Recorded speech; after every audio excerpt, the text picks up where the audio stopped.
Thank you for being here today. We will talk about the online club. As some of you know, many years ago, more than 10 years ago, this new concept of a club in BPW started in Canada. BPW Canada had the first BPW online club. Today, our speakers will be Jeanne Martinson, BPW Canada. She is the current president of BPW Canada Online Club.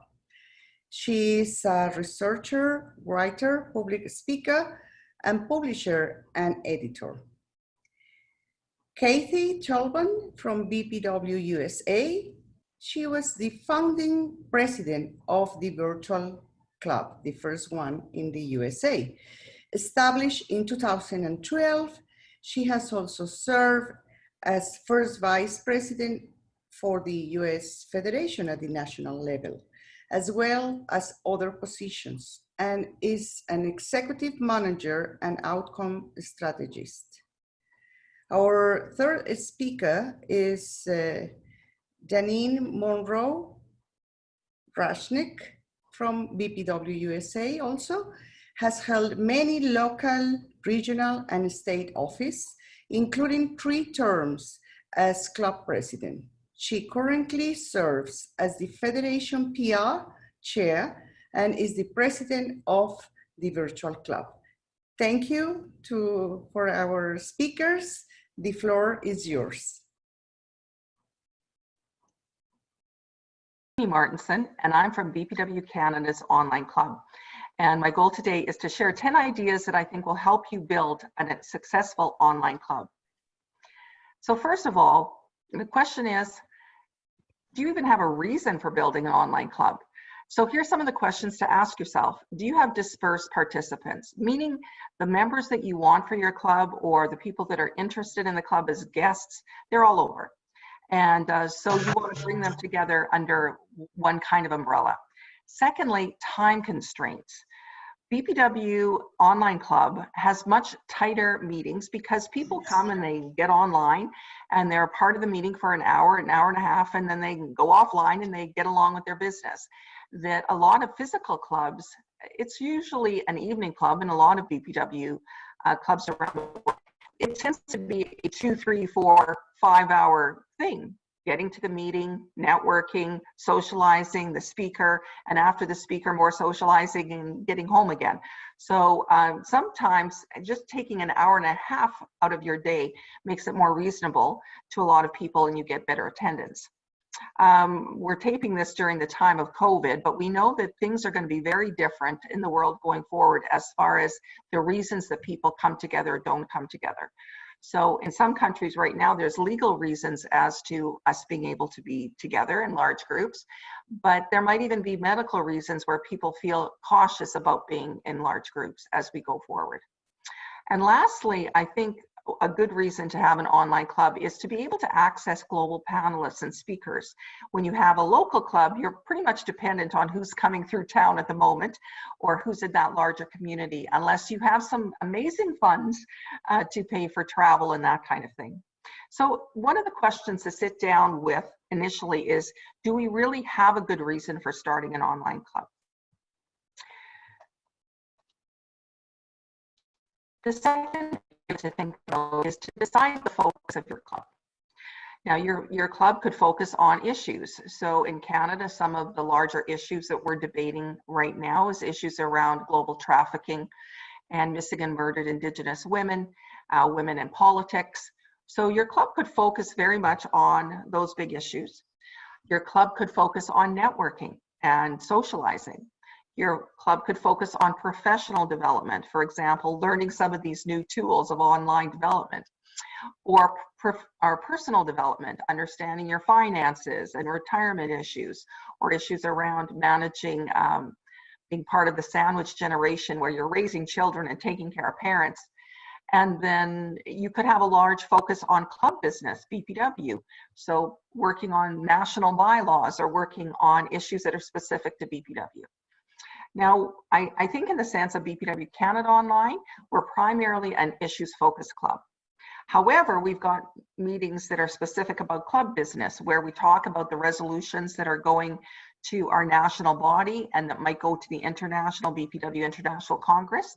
So we've chosen a percentage of this and a percentage of that, but it's important when you're first deciding the focus of your club is to ask yourself, how are we going to address these different issues? Where's our focus going to be, so that the women that you attract to your club know what they're getting. They know what they're signing up for. Be 100% online. So what does that mean? Because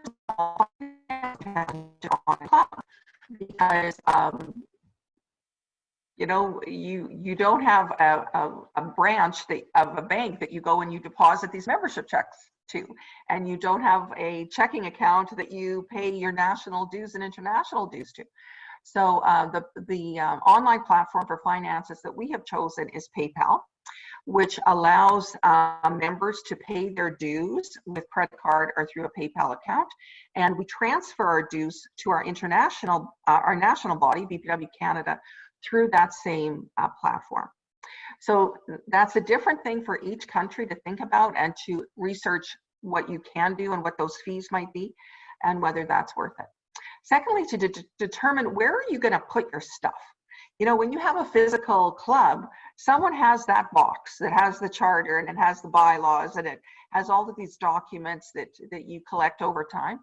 So it's important to recognize, where are you going to have a depository of this? And if you have a website, it could be there. It could be some specific online cloud, but it's definitely something you need to think about and think about at the beginning, because you want to set up as you mean to go on. It's important to have at least 3 key players to have access to your social media accounts. They might be set up by one particular member. So for example, our Facebook page, BPW Canada Online, is actually under my own Facebook system. But there's several people who are also authorized as administrators. So this is something to think about as to how many people, because you want to control, especially the financial, you want to make sure you know who has those passwords. But if someone is in control of that and they end up in hospital or, God forbid, something worse, and can't communicate or take care of that area of the club, you need to have other people who can step up and do that for you. Decide your membership structure. This is something that you need to spend a lot of time talking about to your national body as to how you're going to structure your club. BPW Canada Online, we are technically a club within BPW Canada, which means we have members, and the members pay international dues and they pay Canadian dues and they pay tax on their Canadian dues, and they pay travel pool fees, which is a fund that we all pay into to subsidize travel to our convention every 2 years. But what we don't pay is provincial fees, because our members are from all over the country and we have members from outside the country. So there's no way to pay provincial dues because we don't belong to a provincial association. So with Canada, there's BPW Canada. Each province, most provinces have a provincial organization, and then the local clubs are underneath those provincial organizations and underneath the Canadian body. So we don't pay regional or provincial fees. As far as GST or VAT in some of the European countries, again, we don't pay provincial tax because we don't pay provincial dues. So in the United States, it would be state dues, for example, if they have a state organization. But it's important to figure that all out ahead of time, because once you set up all these documents and forms, you want to go forward with it making sense. And these are all things that you need to do in cooperation with your treasurer and your membership chair at your national level. So BPW Canada Online, we have members, and those members, as I said, pay the same dues as a member of a local club, a fixed club. What we also had come up over and over is members who are a member of a physical club somewhere else saying, well, I want to be a member of BPW Canada Online too. Can I pay dual membership? And You cannot because you're already paying your international dues and your Canadian dues, in our case, our national dues. So we came up with the concept of the ambassador. And the ambassador pays the same amount of dues, which is $25 at the moment, as the as the BPW Canada online member pays, that is separate from the Canadian and international dues. So if you're already paying your Canadian and international dues at a local level, you pay an extra $25 to the BPW Canada online, and you're considered an ambassador of our club. So what's the pros and cons of that? For the club, the pros is we get more money in, but we have more resources as far as if we want to do any committee work, more resources for speakers, more support, because those ambassadors are also members of other clubs. So they're talking about BPW online in their physical club. I think this was a very good decision for us because it allows BPW Online to be really connected to all of the local clubs. And so we often have ambassadors and guests who are part of other BPW clubs coming on to calls that they find of interest. So it's definitely, I think, something to consider. And again, something you need to decide in your membership structure right up front.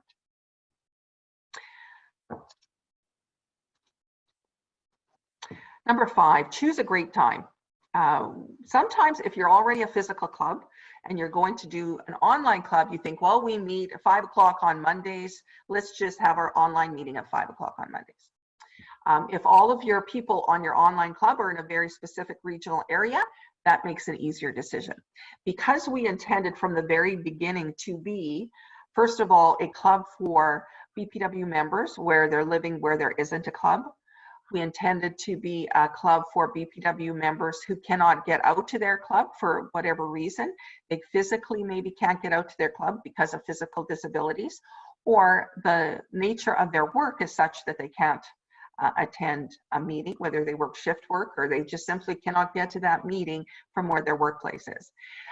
So we wanted to provide those two, but we also wanted to provide the opportunity for BPW Canada members who are now living in other countries. So they're a BPW, they live in Canada 2 months of the year, but they're somewhere else, or they're on sabbatical somewhere else in a different country, or they used to live here and now they've moved to another country. So actually our secretary lives in the UK. She's occasionally in Canada, but she's a BPW Canada online member living in Cornwall.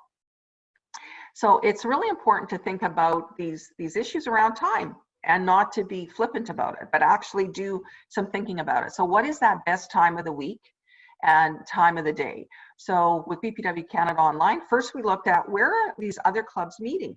What time are they meeting? Let's make sure that we don't cross over too much. So we chose the second Tuesday of the month, starting at 5 o'clock on Pacific time. As the best choice to not be in conflict, first with other clubs, and secondly with the conflict of the commitments that our possible members might have. Secondly, when it comes to time, is think about time zone, which is also partly why we chose 5 o'clock Pacific time, so that we can get the majority of our British Columbia members on. We have members in British Columbia, Alberta, Saskatchewan, Manitoba, and right across the country all the way to the UK. So think about that. The third issue to think about when it comes to choosing time is not to have it too early for any night owls that you might have in your club or potential members, and also not too late for early birds, because if your meeting goes till 9 or 10 o'clock, you might have them switching out of the meeting and disconnecting, and you want to have full engagement for that hour to 2 hours that you have them with you. Number 6, choose a platform. With BPW Canada Online, we went back and forth a bit between GoToWebinar, GoToSeminar, GoToMeeting, Zoom, and eventually we kind of settled on Zoom as a platform. And there were several reasons for that, but every club has to decide what makes sense for them. And I'm aware globally there's a lot of other choices as well.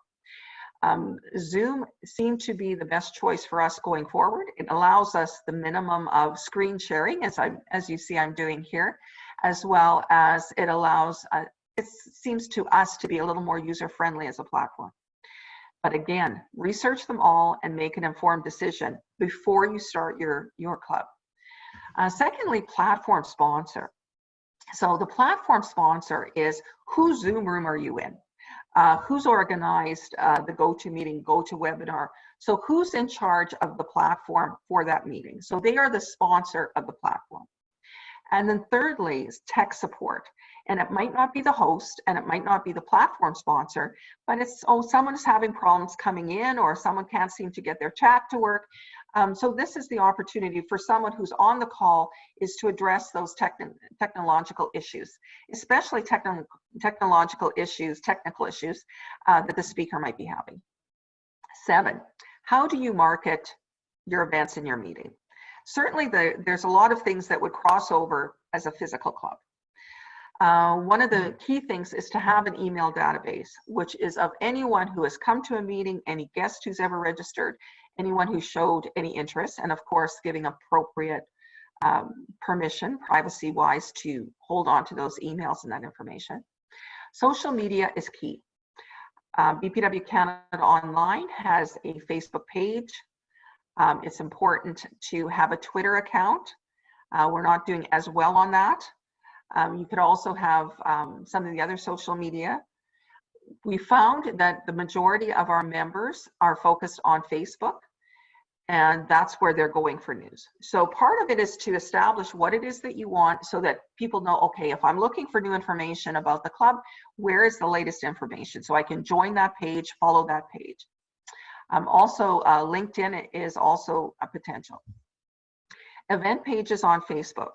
So whenever we have an event, so generally our monthly meetings that are open to the public, so the only one we wouldn't would be our AGM, is the only one we wouldn't publicize an event.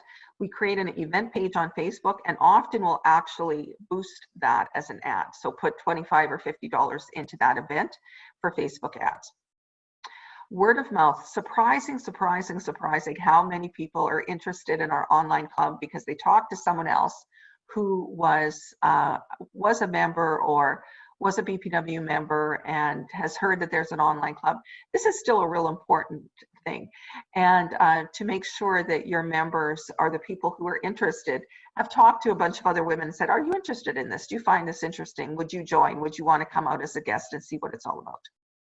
And then lastly, before the meeting starts, have an agenda at the front of the meeting that you're sharing and that has the dates and the speaker topics up. So as I'm sitting here waiting, chit-chatting with people, I'm saying, oh yeah, there's the next date. I jotted in my diary. So recording and permission is a very important thing. And you can't be flippant about this. You need to have done a little bit of due diligence with this. So in the context of first, ask your speaker if recording is possible. And you can't assume that the answer is yes. They might not want to share that information, or they might feel that the information might be misinterpreted if it's watched by someone else who wasn't part of the discussion. And so there's a whole bunch of reasons why speakers might not be comfortable with the recording going out. Equally, they might not be comfortable with a copy of the PowerPoint slides that they share. And so it's important for that discussion to happen with the speaker before you even agree to have them. Because if it's really important for you, if you set up your club that it's always that they can get a copy of the recording, then that might change who it is that you ask to speak. So this is something to take very seriously.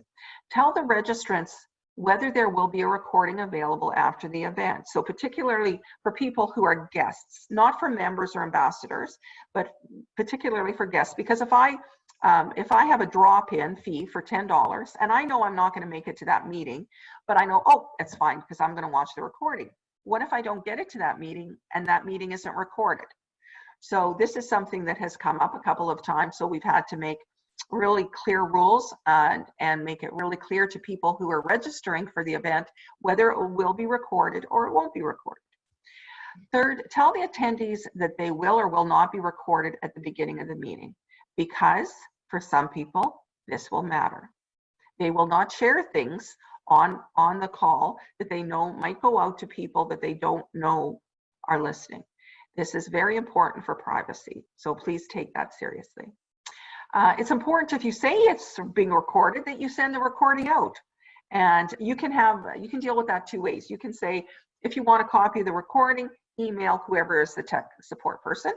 Or you can say, if you want a copy of the recording, we will be sending that out to everyone who attended the meeting, as well as anyone who paid for the meeting who didn't attend, or all the members or the ambassadors.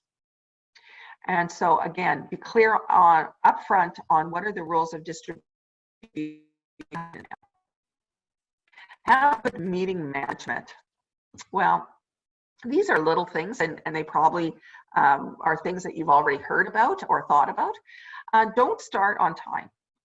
And what I mean by that is open your Zoom room up or your meeting up early so that people can come in and visit and network. And as they come in, encourage them to say who they are, or even to say, oh, here we have Jeanne Martinson coming in from Saskatchewan on the call, and just announce them as they come in to facilitate that relationship of networking. And secondly, start the meeting late if it's necessary. If you know you've got 20 people coming in on the call, and the call is supposed to start at 3 p.m. and it's 3 p.m. and there's 2 people, wait a few minutes. Sometimes people have challenges getting on, and just give a little more time, and then make a decision when you're going to jump in and do that. Encourage people to share their mic and video unless you have a challenge with bandwidth. If you have a challenge with bandwidth where the speaker is going in and out, or you know, the frame is freezing, then just ask everyone to click off of their video and just to see their name, but to share their mic if there's conversation going. Another thing you can do there as well is to encourage people to close off any applications that connect to the internet, because that also slows down the call. Acknowledge people as they join the call, as we mentioned. Encourage people to connect with others for further information or to share. So this is to build off meeting small group connections, but also it's to keep your meeting moving forward. If you find that you've got 2 or 3 people kind of bogging down the conversation, ask and say, you know what, Jeannie, John, Fred, why don't we encourage you to connect with each other? Please share your email address in the chat, and perhaps you can discuss this area specifically off the meeting. Lastly, 10, be forgiving. Stuff happens. When you're on an online call, cats walk around computers, kids are talking in the background, and you know, I don't know, the odd husband might walk in the background with just his boxers on. Stuff happens, and we can try to be very professional when we're online calls, but you know, it's important to be forgiving. Crosstalk, when you are in a BPW physical meeting, and the speaker says something, and you might say to the person that's like, well, you know, we should go and think about that. Or you say to the other person, I can't believe she already said that once before. You have this conversation kind of going sometimes on at the table that you're at. And so it's important to recognize crosstalk is heard by everyone. And to encourage people, if you want to communicate with someone else on the meeting while the speaker is speaking that isn't directly towards the speaker, please go into the chat room and make sure that you chat only to that one person that you want to make the comment to. Encourage people to mute their mic if a speaker is speaking. And this is part of that conversation too that you have with the speaker ahead of time, is to ask them, do they want people to interrupt them? Do they want people to ask questions? And you need to have a protocol so that people are perfectly comfortable of knowing, okay, how is this going to work? If you have a technical breakdown, so for example, the speaker can't seem to bring up their PowerPoint slides, or they want to show a video and it won't connect. This happens all the time. And so it's important to give a little bit of time for this to happen, but then to move the speaker forward to say, okay, we seem to be having a technical issue here. Let's just move on. And if you could summarize the rest of your presentation to us, that would be wonderful. You don't want to freeze off for too long. People will leave the call. And to be forgiving for the lack of knowledge of platform. I was on a call just the other day. There was 89 people on the call. Someone came in late. They weren't muted, and their video was on, and so they popped in as one of the panelists, and the noise from their mic was pretty considerable. So we need to recognize sometimes these things happen, and we need just to be able to say, can you just mute your mic, or very quickly do it for them, because we're all learning. And so it's really important to understand that everyone is at different levels in this process. So in summary, I'd like to thank you so much for connecting with other BPW women and women who might be BPW members in your area. I think that it'll strengthen us as BPW members nationally and globally. And so good luck with it. Telban, and I'm the founding president of the virtual chapter in the USA. I'm here today to actually give you a little history on how the club started, which was in 2012, and also share what we're currently doing, as well as ideas that you may have from this presentation to be able to start your own virtual chapter. It took 2 years to get this virtual chapter started, because it was an idea, an inception of an idea, because one did not exist at that point in time. And so the first year did a lot of extensive research and actually benchmarked with BPW Canada, who had already established a virtual chapter. Also, there were some survey done. We had some in the USA individual members who really didn't live in an area where there was already a BPW chapter, which is why the idea came to have a virtual chapter so that we could all get together. There were 36 individuals at that time in 13 different states. 17 of those gave us some feedback on a survey, and we actually ran 3 focus groups to learn about what drew them to the organization, and also to get some interesting insight about things that we should consider. What I found interesting is that people were drawn to the mission, to legislative focus, and they wanted to belong to an international organization, as well as be able to network and build friendships. Some of the very interesting ideas they had, some of which we have still not done, but I still think they're worth considering to do, is to identify some special interest groups within the organization where you have commonality, even by age or experience or profession, or even if you're people who like to travel and you want to actually build a group of people who like to travel together as well. And programming, the interest in programming from people were international perspectives, legislation and technology. Those were the 3 common ones. And when we started, because we also had to have funds, we actually charged for some of our programming. Some was free, some was charged. So our inaugural meeting was in April of 2012, and it was on pay equity. And so I wanted to kind of give you some background of what some of the research I found when I was looking at virtual organizations. And this I thought was a great definition of what a virtual organization is. It is geographically dispersed, so people can collaborate. And the key is there has to be a shared goal. And then obviously you have to be able to share information and communication. And you have to have technology to be able to support this kind of organization. It also, in addition, allows people to share their skills and knowledge and build each other's skills and knowledge, especially around a virtual environment, which we're all living in our workplace now.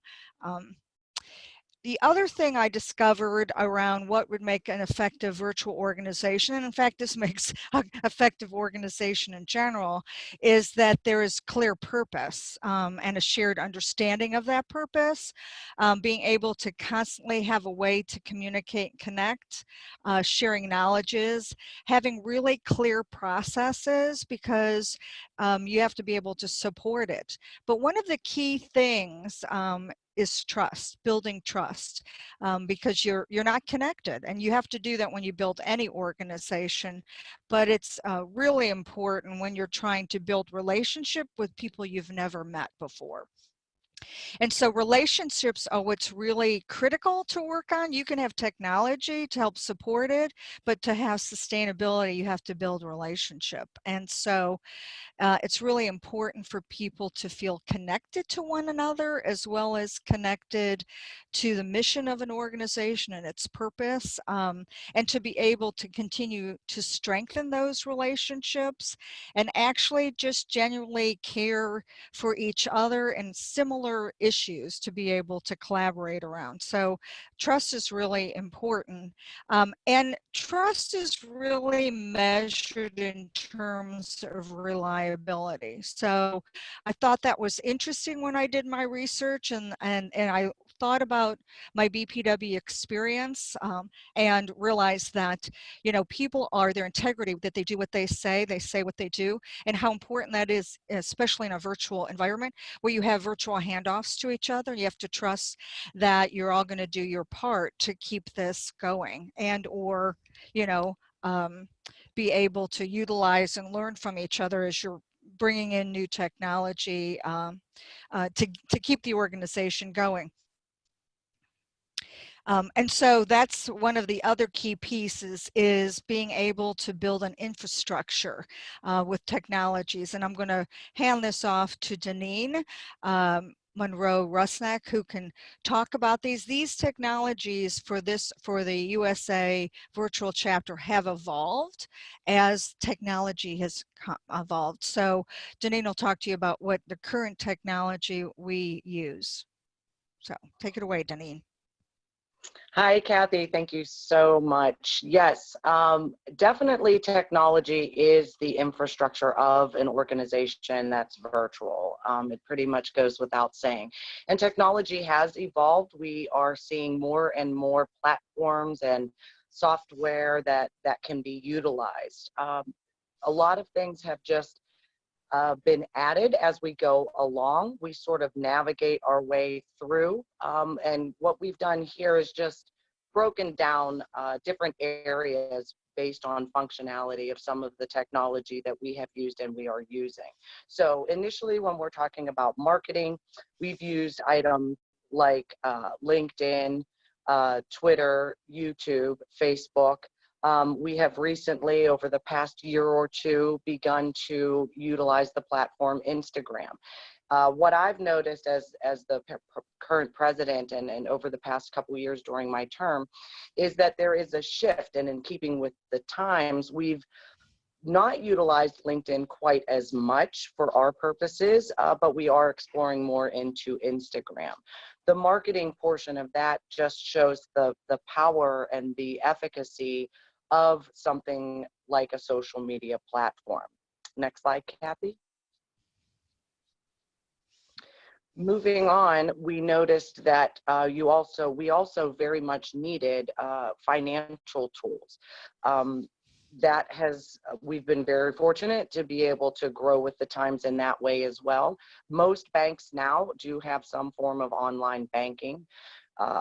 Things like PayPal are very effective. They make things very easy when it comes to dues and fees and things like that to manage them all, and security, that you definitely need that extra level. And then things like QuickBooks for your own internal accounting are very effective.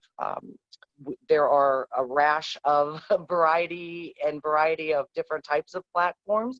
It's really, I think, just finding what's comfortable for you as an organization, and then for whomever might be responsible for utilizing those tools. Next slide, Kathy. And then operations. One of the things that we do is we do have digital greeting cards that we utilize and send out during birthdays and special occasions. We are in a moment now where I think the whole world, if they didn't know about Zoom and other virtual platforms for webinars and conferences and face-to-face meetings from a distance, they are now. And Dropbox is definitely something that our organization utilizes a lot, which if you're not familiar, is basically an online file cabinet in the cloud where documents can be filed, sorted, and shared and stored securely with easy access, so that that information can be shared throughout the membership. And even shared on a website or on your blog post or whatever mechanisms that you use to communicate with the public. Next slide, Kathy.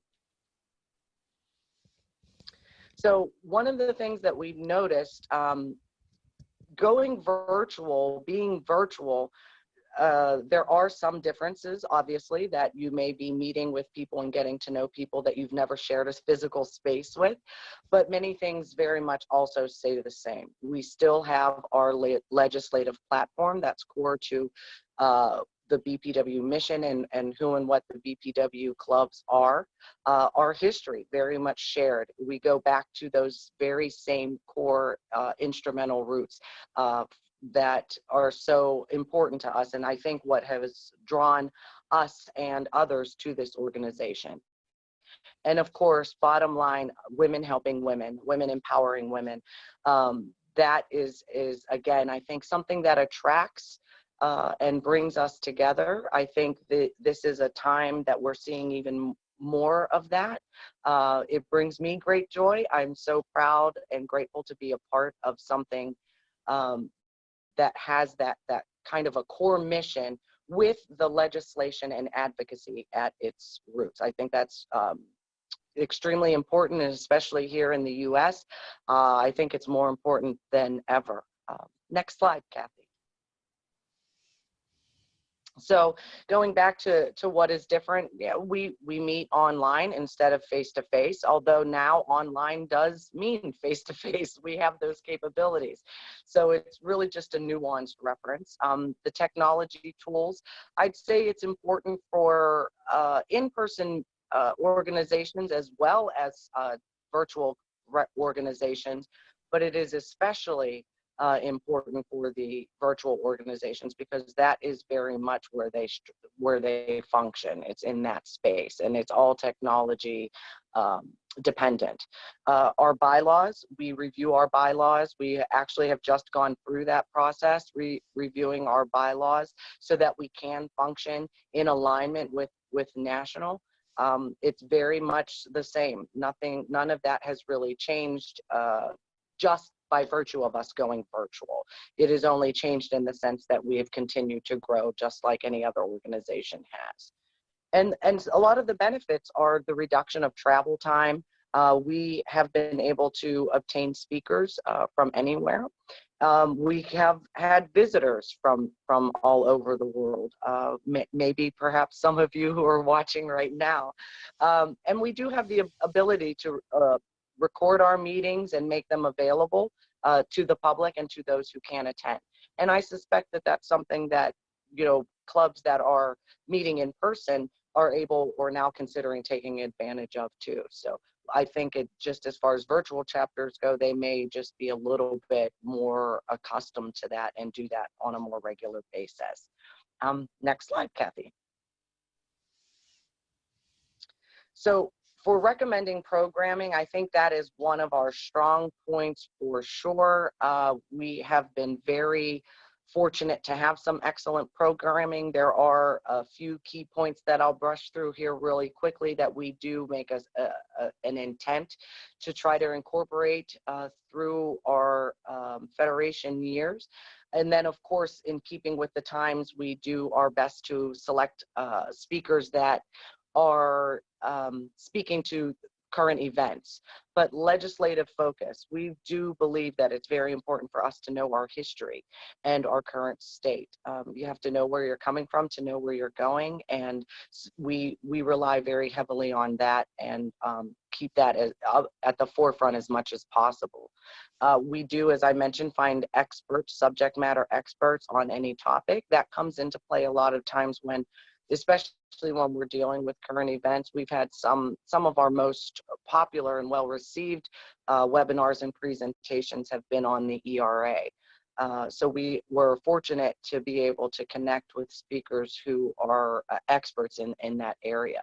We've done article discussions. I know here in the US, we're very fond of the publication Ms. We have pulled out certain articles and had discussions on those. In a similar fashion, we've also done book clubs. We've done a couple meetings in the summer. If it's a large enough book, we'll split it over those 2 meetings where we read and discuss, and those are always very popular as well. Technology and tools, reintroducing, educating. If you realize when you begin a virtual chapter, it's very likely that you're going to have a variety of levels of comfort when it comes to technology. So we are often asked, as we bring our population, some of our population who aren't tech natives, into the fold and more comfortable, we do our best to put together programming to help with technology. And I know any of our members and myself as president and having served as a social media and technology chair, offer myself to the membership on a one-to-one and personal basis as well to help guide. We know it can be overwhelming for folks and intimidating. So that's definitely a topic that's also very popular. And I think each club just has to see what their membership and what is looking for, and meet, address those, and that helps you when it comes to programming. We've also done joint meetings with other clubs, and another one of our favorites is the holiday party. You can do very interesting things, like for us, the holiday party, we'll have a fireplace, we'll play music. This past year, we actually played online Jeopardy and online bingo, I think it was. So there is a lot of variety to keep it fun and engaging while still, informative and educational. And I just think it's a great way to reach out, because the outreach is so big. Next slide, Kathy. So our biggest challenges, not surprisingly, are pretty much the same as the challenges that any type of group faces these days. It's recruitment and retention. The world is busy, and we know that. Trying to find ways to reach, social media has definitely helped, and I believe that we are beginning to see the effects of that reach. We have been able to secure some new members who simply found us online through our social media platforms or through the website. And then leadership succession planning, same thing. Having something in place so that it could basically be a handoff. That's key. That's very important. It keeps it very streamlined. It keeps it very simple. It makes that transition very smooth. So those would be my tips personally for things to focus on and things to keep in mind that may be a challenge as you go forth and create and explore your own virtual chapters. But I definitely want to thank you all for taking the time to visit with us today. We hope you've picked up on some good pieces of information, and I wish you all the best of luck. Take care and have a great rest of your day.